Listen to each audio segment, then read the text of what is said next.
Railway हो, चाहे SSC हो, चाहे बैंक हो, चाहे शिक्षकों की भर्ती हो, आपको भी पता होगा जब कोई भर्ती निकलती है तो उसके लिए बजट पहले आवंटित हो जाता है और ये भर्ती निकलने के बाद उन भर्तियों को 4-4 साल तक टाल देते हैं। आपको पता है कि वो बजट कहां इस्तेमाल होता है? कभी सोचा आपने? भर्ती निकलने से पहले बजट आवंटित हो जाता है। उसके बाद जो उतने लोगों की 4 साल में शिक्षक भर्ती मुश्किल से हुई यूपी में, और उसके बाद 28,000 पद आज भी रिक्त हो गए। वहां कट रेट अगर 100 हो गया तो गाड़ी कम यूज करो, ठीक है, कम कर लेंगे यूज।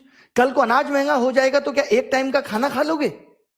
ये बोल दोगे फिर तो तुम कि एक टाइम का खाना खा लेना? क्या गलत को गलत नहीं कह सकते? युवाओं की जवानी पढ़ते पढ़ते निकल रही है और नौकरी नहीं मिल रही, इस तरीके का सिस्टम हो गया है।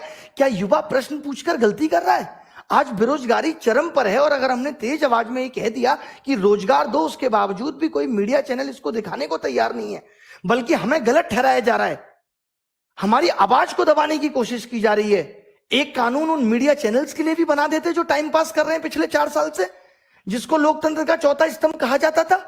टाइम पास पे कोई कानून नहीं बना और अब आप कह रहे हो कि जाके अपने अपने क्षेत्रों में काम करो, खेती करें। मान लो खेती कर भी लेंगे तो क्या होगा? किसानों के आंदोलन में बैठे होंगे और उसके बाद क्या कहा जाएगा? शिक्षित होकर गुनाह कर दिया। क्या गारंटी देते हो कि शिक्षा में भ्रष्टाचार नहीं होगा? दे दो, हम खत्म कर देंगे आंदोलन। क्या सिस्टम बना दिया है? यहां नौकरियां बिक रही हैं, सब कुछ आपके पास तो डिजिटल है, डिजिटल इंडिया है, फिर भ्रष्टाचार क्यों बढ़ रहा है?